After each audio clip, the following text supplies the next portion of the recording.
Hello everyone, how are you? Hello, hello. Yeah, good. A little bit of a mess, but good. I was watching the other day an Instagram video. I don't remember. I wish I could. If I remember later, I will add it to the comments so you people can see it. It was a comedian, a woman, a comedian, and she was saying like now doctors have realized that the pain that women go through menstruation is can be equated to the pain when you're having a heart attack. Really? Oh my Yes. I God. mean, of course, Yeah, it doesn't always, I mean, for every woman it's different, and so it's not like a golden rule, but it can reach that kind of pain. And she I've was seen, making jokes about like the advertisements. I mean, she was criticizing it, but she was using humor to criticize this. She was making yeah, jokes about the advertisements, like, yeah, ride on a horse, just do this, and you be strong, have confidence in yourself. You can still go and ride on a horse or climb a mountain or this stuff. And she was saying like this is because men don't have periods and they are the ones doing it. Because if we exactly. men, I mean, when you are exposed to pain, something like a heart attack, you are obliged to rest. You're not supposed to do other stuff. And yet, women they are pushed to come on, just act normal. Oh, you're in one of those days. It's terrible. Exactly. And I seen there's a machine that can make men feel the pain of period. Basically, I've seen it. Oh Um, wow. I've seen videos of it, and it's quite funny, like how men gets really like, oh my God, is that what you feel every month? Oh my God. And yeah, I mean, I mean, I don't want to complain about it only as well. I think there's something that's can be seen as a bit of an advantage as well, because I do love to go with the cycle a little bit more. It's like, in the Hmm. beginning I'm like, oh hello, feeling kind of great but not really because of my PMS, so I'm sort of like going towards the personal winter, and um it makes easier to know when I need rest. And I Ah wow. and I actually really like to see astrology, like retrograde planets, in that lens as well. It's like when there are Mm. retrogrades, it's like taking a deep breath in, and like nature works with breath in, breath out. We don't have just breathing out. Hmm. It's this sort of like insane idea that we have, that we need to be productive all the time, that we need to be, go getters and blah blah blah. And so being a woman, or a menstrual being, kind of helps you to be aligned with that sense of breathing in, breathing out. It's like, okay, I don't feel I have to actually be out in the world right now and like fighting and doing things. Like I can just slow down now and go into a kind of a cocoon mode. And I think with astrology we can use retrogrades in that lens as well. Ah, it's a great comparison. It's a great idea. Yes. Hmm. So we can just take a deep breath in, and then depending on the planet, we can just, I think we can use the lunations like that as well. Yes. um the new moon, we can take this 2 weeks or whatever, when the moon is sort of waning, to kind of take a deep breath in and reassess and rethink. And so we do things in a more cyclic way, rather than just, yeah, rather than just beating yourself up because we're not, because we're Yes, not feeling. exactly, because you're not being smart enough or doing enough things. Yes. Yeah, yeah, that's what I think. And then menstruation helps a lot because it does. Um, yeah, I mean, I feel it's like a day of the month at very least. It's like a day of the month that I can't do anything. Yeah, but I find it so wise what you're saying. Like it would be so hard for me to accept that. Mm, Like when I'm yeah, sick or stuff, I get so angry at myself because I'm sick. yeah, exactly. I think that's the general conditioning, like social conditioning, is like you're a winner if you can hustle.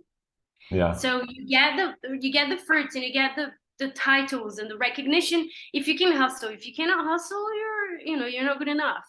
There's a lot Yeah. of guilt around resting. I find it Yes. such a yeah. I mean, where would you see that astrologically? I mean, I would see Saturn. I think Um, it's Saturn, Mars, maybe Leo. I that mean, can they say we are going through the age of Aquarius. They were going into the age of Aquarius, and it feels like the age of Leo, to be honest. Sometimes, with all the Instagrams and the ego Instagrams, and and this attitude to proactivity, to activity, to daily, to the daylight, the idea of being in the limelight all the time. It was very Mm-hmm. much like a Leo period, in Mm-hmm. my A opinion. solar thing, isn't it? It's very It's a solar. solar thing. Yes, I think it's a Yeah. solar thing. I Yeah. admitted that for me, it's like now it's changing a lot, of course, but for a long while, it was like sleeping was a waste of time. Like I couldn't understand when people told me that they enjoy sleeping. Uh-huh. I was like, Yeah. I sleep because I have to. If I could just go on without sleeping, I wouldn't. Now it's changing a bit. Maybe it's age, maybe it's that I'm accepting myself and reality and nature in more in all of its different phases more. Mm-hmm. But I remember that. I remember thinking also, but to me, it was not so much because of the idea of action and being driven all the time, but it was mostly because when you dream, you are unconscious. So to me, Mm-hmm.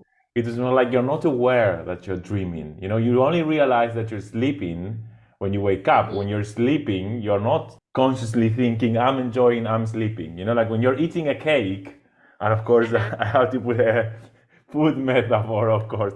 When you're eating a cake, you're enjoying, you realize I'm eating this cake, and you feel the texture and you feel the flavor, and that gives you pleasure. When you're having sex, you're doing that. When you're reading a book, you're doing that. Like when you're doing stuff, it's like your mind is aware that you're doing that, and so Mm-hmm. you enjoy it. And to me, when you go to sleep, it was like you only realize of the benefits and of the enjoyment of sleeping when you wake up, not while you are sleeping. While you're sleeping, your consciousness is asleep. Mm-hmm.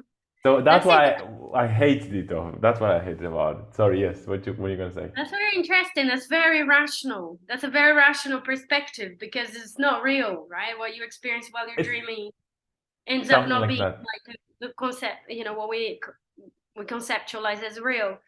I'm watching some videos, like I'm doing this little like course, like it's a 28-day thing about sleep with my partner.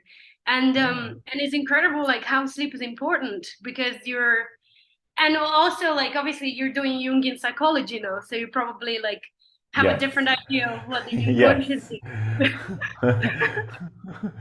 Yeah, I've but like changed the my whole idea of opinion. sleep is like it's not only mental and intellectual and like emotionally like healing, but it's also physically healing. It's like you can Yes. literally rejuvenate if you have a good sleep, like if you have and how much sleep is of paramount importance in our lives, like Yeah. it's really, yeah.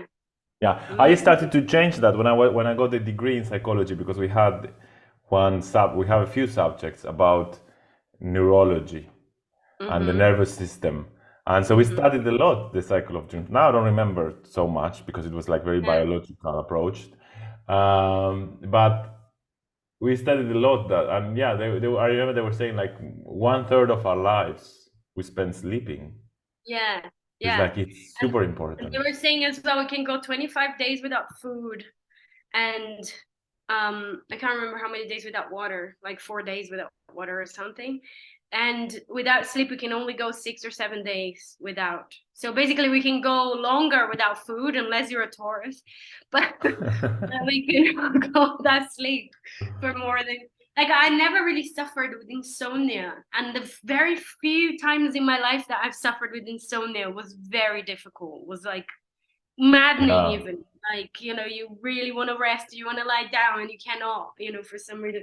In fact, I lived with somebody who went to this spiritual retreat of some kind, and like just to me it just sounded madness. It's like they wouldn't allow her to sleep Ah, for wow. like the whole time, like they had to walk in circles, and I'm like, what the What's what is that torture? Why did you choose she said it torture was yourself? awful. She said she'd cry, and like she said it was really awful. All she wanted to do was sleep. And in fact, she's a Taurus as well. And she was like walking in circles and crying because all she wanted to do was to lie down and sleep. Wow. I mean, yeah, I can't imagine not being able to. I wouldn't even put myself I into would that. But never do that. No, I would never do yeah, that. Yeah. yeah, exactly. Yeah. Thinking about our last podcast, and we were talking a little bit about how we do the consultations. Mhm. And I Yeah. think it would be nice to share also like how we feel about pricing the consultations. I think all of Mhm. us, maybe not all of us, but I think most astrologers, not only astrologers, people who deal with these kind of services, we struggle Mhm. a bit on how to price it. I mean, I find honestly, as a Virgo, it has been like the story of my life, really. Like never feeling like I know enough, never feeling that I've worked, enough, and I also think, having like Saturn ruling my third house is like I gotta be very, very serious about what I'm learning, and like if Mm. I'm gonna do a talk, it has to be a research that's like beyond, it's like I can't even fit everything. Like I had this dream when I was preparing this talk. I had so many papers I was reading. I had this dream that I was dealt too many playing cards, and I kind of like I had to do something, and there were too many in my hands. And yeah, I mean, it's like over delivering, undercharging, over delivering. That's been Yeah. something that I have done for many, many years. Yeah. What about you? Yeah, at first I was it's strange. At first I was very confident and I wouldn't didn't have any fear about charging. I didn't know much to be honest. um, but then when I started to learn more, I started having this thing of what how much should I charge? Should I charge? For a while I was doing the consultations like when I was practicing, I would charge like I would let you choose, I would do the consultation and you could pay whatever you feel like it. Mm-hmm. And for a Yeah. while, I thought it was the right approach because some people can't afford a consultation and they Mm-hmm. really need it and they want to. So I was like, Mm-hmm. I think this is right. But then I was feeling like I read somewhere it's not fair because imagine like you go, you pay an amount, and then you talk to your friend and you find out that she paid half of it. Mm-hmm. It might not feel fair. Yeah.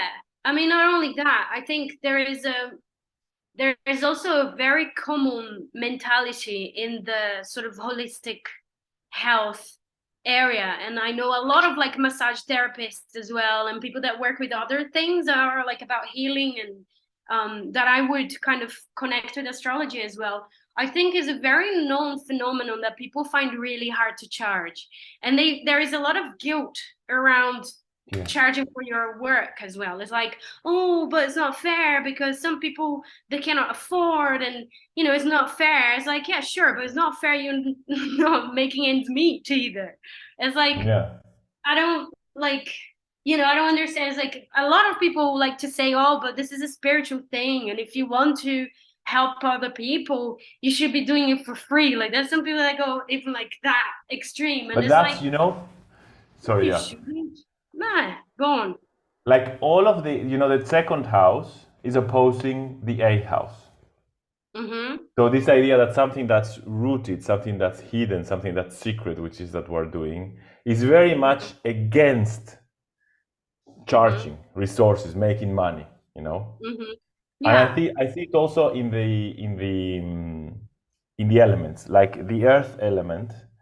Taurus is opposing Scorpio, Virgo is opposing Mm-hmm. Pisces, and Capricorn is opposing Cancer. So earth Mm-hmm. is always opposing water. So I feel Mm-hmm. this is like a symbol of our, like what you were saying right now, our mind gets split. So you're Mm-hmm. either, focused on sensitivity and spirituality and watery things, other realms, and subjective realms, I would say, or Mm-hmm. you're focused in the real world, the earth. You're focused on, because the doctors don't have a problem to charge. I mean, I don't know, maybe they do.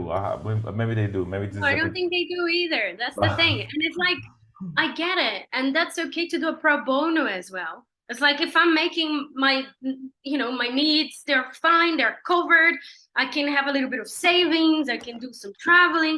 I'm happy to do free consultations as well. Do you know what I mean? It's Yeah. like I'm okay with like still there's this thing, that I went into very, very strongly after I finished my dissertation now. And I think that's what we were talking about last week as well, which is money mindset. I don't understand why we talk about relationships conditioning so much and so easily, but we don't talk about money mindset. It's like it's a given. Yes. It's like the Yes. way your family treated money, the way you've learned about money at your house, because we don't have a school either. God forbid, financial education, no way. So the way that you've been passed on it's a given. Like you don't question, you don't talk about, you don't go to therapy to resolve, it's something that's just there.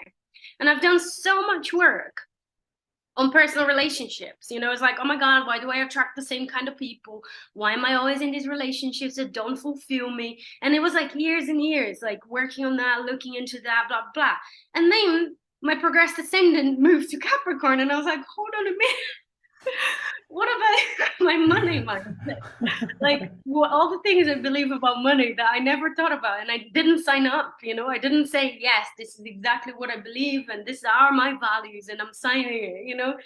It was all completely unconscious. Like there are so many beliefs that we take for granted. Like, did your parents fight about money? Well, money brings problems. Did there's so many different things. Did your mom never had money? Well, you don't believe women can ever have money. And it keep going on and on. So when it comes to charging for services, there is definitely a thick layer of what we believe money is. Do you believe money is evil? Do you believe rich people are evil? Well, you're not going to get much money, are you? Because you're like Exactly. Yes, that exactly. Yeah. you don't want to be a bad person. And when you look into the cartoons and the films, all the villains were rich. Yeah, There's it's no true. Yes. portrayal of like someone, you know, it's like the poor person is always the good one that's like on this hero journey, and the greedy rich person. And I go even a step Oh my further to God, say, you are so Capricorn rising right now. man, It's and I go a step scary. further. I guess step further to say there's no portrayal of a successful woman that's got money that's also, a good person. It's like the rich women were always like evil bastards as well, And so you're Mm. like, well, I don't want to be like them. So it's wrong, it's bad, it's, blah, blah, blah. So that's something that we really need to look into as well when we're going to price our consultations and we're going to do all of this as well. It's like, Yes, and how do going you back feel to, money? sorry, yeah. Yeah, it's just ask yourself, how do you feel about money? Before anything. Yeah. Um, that's really And important. the split that you were saying between spiritual and earth, like this is also Yeah, a belief. Like the spirituality should not be charged. Like I yeah, mean that's very like that's creating a huge polarity. And I think it's the polarity you're talking about. I mean, for some of us it may have been played out in our lives and it's unconscious, like you were saying, right? Like yeah, absolutely. spirituality is one realm and earth is another realm. And if you Mhm. really want to be complete, we should try to pull them, bring them together and not, Integrated, be in the yeah. center. Absolutely. And also, like, really look, very honestly look into your inheritance in terms of beliefs around it, and how money makes you feel, like how talking about money makes you feel, how having money or not having money makes you feel, and if you've been sabotaging yourself or not, or those are like all these questions I've been asking myself, and I've been reading books about money mindset a lot as well. um because I reached the point where I was like, what is going on? Like, why can I not charge, proper price? I think it all kind of got triggered when I saw a very much younger astrologer charging like twice what I was charging. And I was like, Mm. hold on a minute. Like, I've been doing this for way longer, I'm writing my dissertation as well. It's like, why am I still, charging as an apprentice? Like, what's going on? Like, why am I doing this? Why do I keep over delivering and undercharging? I'm giving an Yeah. experience that's way beyond. It's like everyone at the end was like, wow, thank you so much. I would sell like consultations, which this year 23 I'm not doing anymore, but like I would sell consultations like half an hour consultations. So the people that cannot afford, they could pay for 30 minutes only and they could have a consultation, but I would always Yeah. stay longer because I'm a Yeah. Scorpio rising. I like to go deeper. I don't want to talk about something that's that deep and complex in half an hour, you know.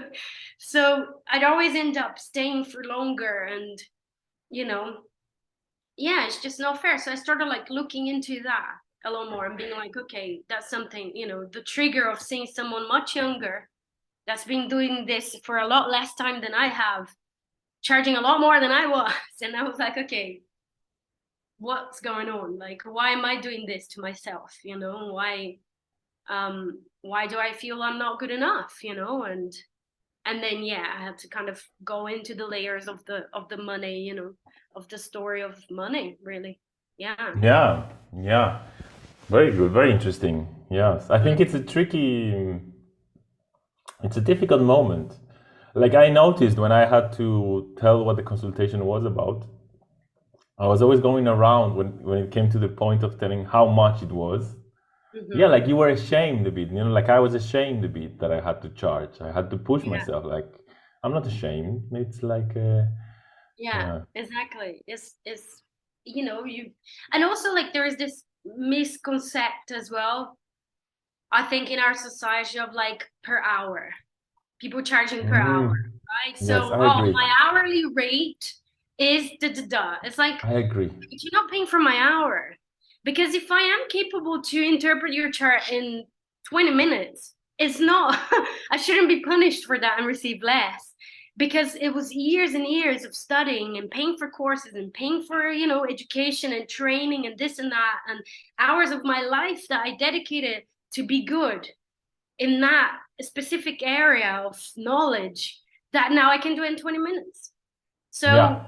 So is I think I seen Liz Green say that, like, you're not paying for my hour, you're paying for my expertise, and that's what you're paying for, and And that's being. also, Mm, sorry. no, go on. I mean, also, what happens sometimes is that because you have to fill 1 hour, you go longer. But actually, what you've discussed in the 40, 45 minutes is so powerful and so intense that it would be more. I mean, this is maybe my bias because as a psychologist, we pay attention to always leave, not always, but to try to leave the consultation with something that will leave the person thinking about it, right? Mhm. But so I have maybe this bias, but I do think that sometimes even in an astrological consultation, it may be more important to maybe leave out the last 10 minutes, which are discussing really things that are not so fundamental, but you Mhm. discuss so important things, and to leave that fresh, in the mind, and don't cover it up with something just because you need to fill the last 12 minutes with something. Mhm. Yeah, I mean, you can always ask as well, isn't it, like, to the client and say, I feel like I've said all the things I needed. Yes, yes. Like, do you want to ask questions? Do how you're feeling as well with all of the things that we've discussed, and etc. And so you can let them be in the driver's seat as well a little bit more, like for the Yeah, yeah, timing of yeah, how the totally, yes. time. But Not only for the 20 minutes. I ask them before the consultation starts. I ask them like, what are the things you're interested in? What do you want to discuss? What do you care about? I ask them a lot. I was yeah. reading this essay on the perception that clients have, not clients, patients have on their process. And it seems that quite often the psychologists think that the process is going towards one way and this client thinks it's going to the other, to another way. Oh, So they were like surprised. Like sometimes, the psychologists are like, yeah, this patient is super committed to the process. And then when they ask the patient, they're like, no, I'm a bit bored. I don't think it's working at all. oh, that's And also the other way crazy. around. Sometimes not, it doesn't. I would say it's the majority of cases. It Hmm. was like, if I remember, it was like half and half. But in Right. half and half is a lot. It means that sometimes we may have the feeling that it's working, we're doing great progress in the consultation, and the person might not be interested.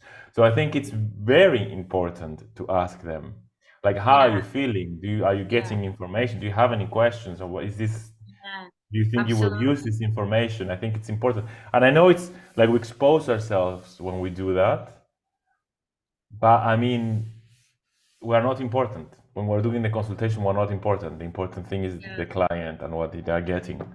So Com- if we have to expose ourselves, we should do it. Yeah, totally. I mean, I've had a couple of consultations in the past, a long time ago though, that I didn't ask them what they wanted. I think Yeah. at that point as well, I was scared of them asking for something that I couldn't deliver. Whereas now, like, if a client wants something that I can't deliver, I'm like happy to know that way before. So it really saves trouble, Exactly. Completely. saves us Yes. time, saves us, um, because like, so when someone is like, oh, I want, medical astrology, I'm like, that's not my expertise, go check out Kira Sutherland or something, and I try to indicate someone that I do feel has good reputation does a good work, in the area they want to know, or when they want to know something that's too concrete and, oh, I want to know if I don't know, if I'm gonna get the job, or like, when should I invest my money? It's like, Yeah. I'm not the right person for you.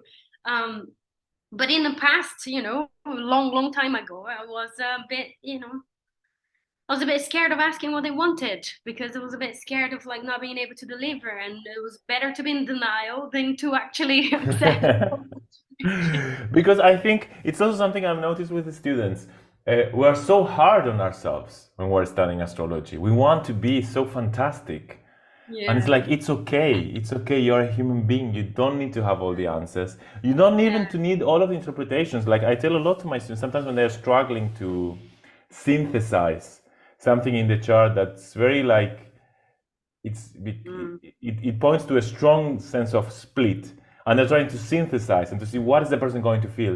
And I tell them, just tell them that on the session, tell them that you were struggling to synthesize this because you felt this is happening and you felt also that's happening. Probably you're going to put in words what they actually feeling, so it's like that's going to be powerful. You're not going to say, oh, finally somebody understands that I yeah, am in constant contradiction with myself, and even the astrologer cannot, synthesize it. So yeah, maybe that's the first step into yeah, trying to bring them yeah. together. To relax with the knowledge, isn't it? Rather than like try to. I think from my part as well, like a lot of what I felt was like carrying the baggage of astrology being ridiculed as well in society, and it was like, Mm, I need to prove that there is something for, that yeah, I'm not crazy, and I'm not doing something like, and I'm not a charlatan, and I'm not, I need to prove. So I would get into debate, endless debates with skepticals in bars and things like that. Whereas now I'm just like, can't be bothered. We can have a conversation. I mean, don't get me wrong, but it's something that I don't feel like a crusader anymore. I don't need to, prove yeah, that astrology is this or is that. It's like, okay, I have a perspective of what astrology is, but there are so many others, and I think in a way it was the masters that really helped, you yeah. know. And even like, also it was the masters that really helped for me, being this Virgo that's always like, "Oh, but I don't know enough, but I don't know enough." Not to say that I think I know enough now, but I've proven myself to myself. It's like I've done something Mm, that's hard and challenging and in another language, and I've managed. It was like there were times when I was like, "Oh my God, am I gonna do it? Oh my God, am I gonna be able to do this?" Like, and I've done it. And so for me, I don't need to prove anything anymore, like, to anyone. Like, I don't feel under pressure when I see a client like I used to feel when I was, younger, and I needed to prove that astrology has value. Now it's like, yeah, astrology has value. I know that. And, you know, mm-hmm. I'm more present with the client for that reason, because I don't need to, I don't know, like my own neurosis is not so loud anymore that I can't be with the client, And how do you react? Because I always trust the client. Like if I'm doing an interpretation and they tell me, no, I really don't feel like that. I always Mhm. trust the client. Like I'm like, okay, maybe I'm not interpreting properly. Maybe I'm not seeing something in the chart. Maybe the time is wrong. I don't know. I always Mhm. trust their experience. Mhm. And I was reading the other day Richard Idemon, who is like one of my role models as astrologer. In one Okay. of his books, he says, when the client contradicts the chart, I never trust the client. I trust the chart. Oh man, wow. So I was Okay. like shocked. I was like, no, I can't believe he said that. Yeah, that's Uh, it's nice though because it's not. It's good to have some idols, but sometimes it's risky because you lose the opportunity of being yourself. yeah, So in some ways, it's good that my idols fall down. yeah, Um, yeah. I still have some, but so how do you react when it's not? Um, I think there are levels. I think there are different levels of like, because that can also be misinterpreted in a very egocentric way of like, I've got the truth, my client doesn't. And so if I'm saying that, and it depending on how big your ego is and how insecure you are underneath that you're gonna be like, oh, I'm telling you, you're a Gemini moon, so shut up and listen to me, Like you don't know anything about yourself. So you can like go towards this less healthy way. So I think there are different layers there, because like you were telling last week about your client who had a lot of Sagittarius, and she was like, yeah, like, will I ever be able to commit and like take responsibility? And that's like you actually listening to her concerns in that moment. It's like, yeah, sure, I like adventure, yeah, but like what I'm really concerned right now is this. So having that ability to adapt, right, to what they actually want from you, and what they're talking about themselves as well. But so yeah, like I was saying, there are like different layers. If a chart is like, let's say, and I've seen this before, it wasn't a client, it was like a childhood friend or something, someone that reappeared in my life, and asked me to have a look at her chart or whatever, and like, informally, yeah. Yeah. And there was like loads of Scorpio and loads of like scorpionic, plutonic things in the chart. And I think there was something involving moon as well, and like the sort of significators of the mother that was very, very plutonic. And then that person tell me that they have an amazing relationship with their mom, and they talk to their mom every single day, and it's like my best friend. And I'm like, Okay.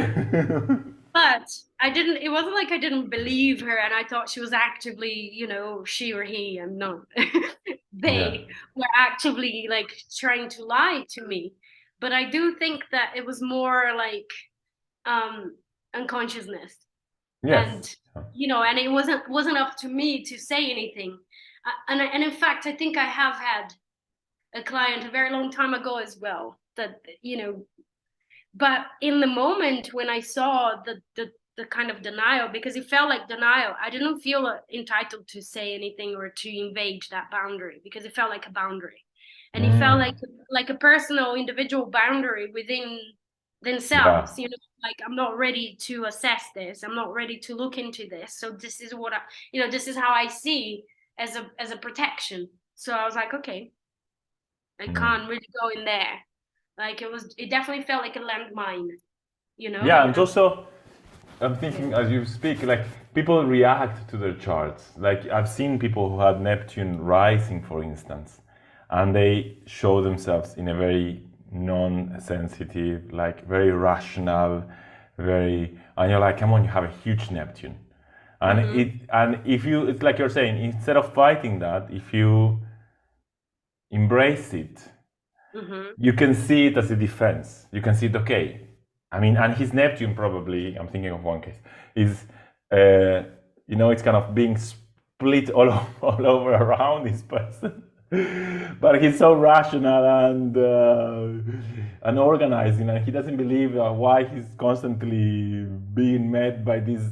The way he would describe it would be these weak, lousy, incapable people of achievements. It's like, yeah, maybe it's the opportunity to touch your sensibility. Yeah, exactly. Absolutely. Like, there's definitely those cases as well. And especially, like when you were saying about your students and the splits in the chart and stuff, it's really interesting, because I mean, obviously we all have splits, and it's something that's fairly common in the chart to be, Yeah. reflection conflicts and dichotomies in our psyches and in ourselves. But there's some interesting ways to see how the person might prioritize one Yeah. instead of the other, like in according to what they have there as well. Like, and I think strong planets, for example, count as that. Like, if you have when you're saying like, I really don't like exalted planets and etc., and I think that counts a little bit like that. If you have an exalted planet, that's going to be a preference in the chart. It's like, I am a rational person, exalted Saturn, and then they have a Neptune rising, and then they're like, no, I don't want to have anything to do with this. Yeah. You Yeah. know? It is But interesting. again, Yes. yeah, I do trust the client to meet them where they are, though. I like to always tell them that for them to imagine their chart as a forest, because I'm an earthy Virgo, and I love to think about the forest and to think about ecosystem. It's like your chart is an ecosystem. If you don't recognize that Neptune on your ascendant, that's going to be imbalanced, and you're going to create a whole imbalance with the ecosystem. So Mm. what kind of Neptunian things do you feel drawn to? Do you like to draw? Do you like to paint? Do you like to dance? Do you like to meditate? Do you like to, there must be something within the whole range of possibilities that you feel is for you, and you'd like to, Mm. explore a little bit more. Um, and I think that's our job as astrologers, is not necessarily to not trust the client when they're like giving away parts of themselves, but to kind of try to help them to see within the range of possibilities of what a moon in Gemini can be about, or what a Neptune Mars conjunction can be about. Within the whole range of possibilities, which ones are the ones that they feel drawn to, that they are curious about, that they would like to explore more, and that would be a way of experiencing their chart as an ecosystem, as a forest, as a whole, rather than just bits and Mm. live unconscious and give away to other people and etc. Yeah, Yeah. yeah. Yeah, it's a nice metaphor. It's a nice idea. Or like a conductor as well. That's another great one. Like, you're the conductor of the orchestra. Think about yourself in the middle of the chart, and then like how you gonna conduct all of these different things, and bring Mm. them to light in different times, different moments of your life. There's like different personality. Yeah, nice. Nice. It's a nice metaphor. Yeah. Mm, Cool, nice. very nice. Yeah. Yeah. All right. Well, are we running out of time? I think a little bit. I think we still have a few more minutes Yeah. if we Okay. want to say something Cool. else. Yeah, you're doing your talk soon, though, no? Should we? I'm doing How is mine. that going? Your talk. You giving a talk soon, no? On the 14th, I'm giving the talk on Pluto in Aquarius with Darby Costello. She's going to be talking also about Pluto in Aquarius and Saturn in Pisces. Mm-hmm. Yeah. And I've been reading a lot about the French Revolution because, Uh, this is the thing what happens also to people who are struggling on how to charge. What happens also when you start charging is that you become a professional astrologer. I yeah. remember when I was doing astrology when I first started, I was like, no, I let you charge what you want. And I started coming up with all of these ways of putting it to avoid the issue. I remember now. Also, at some point, I did a wish list in Amazon, and you could buy me a gift in Amazon from the books I wanted instead of asking for money. It was like. Playful. So I Yeah. remember talking to my sister. My sister, she's a psychologist, and she said, if you don't charge, you will never become a professional astrologer. She said, this is the difference of the Yeah. importance. What is what you need to see in your mind, that people will not see you as a professional astrologer if you don't Absolutely. charge. They Yeah. will see it's your hobby. They might enjoy it. You might know a lot, but it Yeah. won't be your profession. This is what differentiates Mm-hmm. one thing and the other. So I started charging. When you become a professional astrologer, sometimes you will be invited to give talks, or you will want to give talks, and you will offer yourself to give talks. And quite often, you have to define what you're going to be talk about months in advance. So you have Yeah. this fantastic idea, and then when the moment of the talk is arriving, you are reading out your blurb, and you're like, what was I thinking? Why did I choose this? Why did I choose this? Maybe at that moment you're reading something about that, so you're super excited and you say, I'm going to talk about this. But by the time the talk comes, you're now entertaining some other idea. So this now it's not it's like I so like. completely agree. There's an art. I tell you what, there's an art of writing the most generic blurb ever. It's like, I'm gonna talk about Pluton Aquarius, and I'm like, Pluton Aquarius, the new era, and then you write a couple of phrases like, where will we go in the world when things Yeah. change, and Pluto stays in a sign for this many years, and then you leave it very open. Because when the talk comes, you're like, okay, I'm feeling like talking about AI, and you don't Yeah. have to promise that. So my blurb says that Pluto was in Aquarius when the Mhm. French Revolution happened. Yeah. And basically, because I came up with this idea because it's one of the things I think that will happen. Pluto in Aquarius, it's like we expose in society what is not making us free, and we want to change society to get freedom, right? So change comes from revolution, like Pluto. Change comes from revolution, Aquarius. This is the idea of Yeah. Pluto and Aquarius. Now, Uh-huh. one of the possible ideas I'm saying, of course. Now, the French Revolution had this beautiful idea of men being free. And the Mm-hmm. idea, again, Pluto in Aquarius takes it to the extreme, men being completely free, which I think it's a utopian. Because it's polarizing freedom. There's always a shadow. Yeah. And the price to pay, what was the price to pay to get that freedom? So basically, this is my idea of the talk. Like, I'm not just Mm. going to talk about the French Revolution, of course, but if we go back to try to understand how Pluto and Aquarius played out in the French Revolution, maybe we will understand some things about how Pluto and Aquarius is already, I think we can already see it being played out now. Because, the French Revolution, what it did was to Democratizing. Yeah. democratize ideas that were planted, were seeded when Pluto was in Capricorn. So when Right. Pluto was in Capricorn, it's like we changed our ideas of what society should be. We kind of want to change the structure of society. And when Pluto comes into Aquarius, we expand that. We take it out to the world. Right. Uh-huh. Yeah. And well, this is basically my idea. Yeah. Interesting. Yeah. Like, it's an amazing topic, Pluto and Aquarius, and it will be there for 20 years. So it's like, We're it's gonna see what it important. makes. Yes.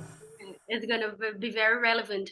I do see Pluto and Capricorn. Like a couple of days ago, I watched the documentary on Netflix. I love like my documentaries and my my astrological views and everything. It's like constantly watching documentaries and like relating to astrology. I watched this documentary about Ghislaine Maxwell. So there's a woman that got convicted for the whole Jeffrey Epstein case, of the sexual trafficking of minors in the Yes. private island. I think that's the epitome of Pluto in Capricorn.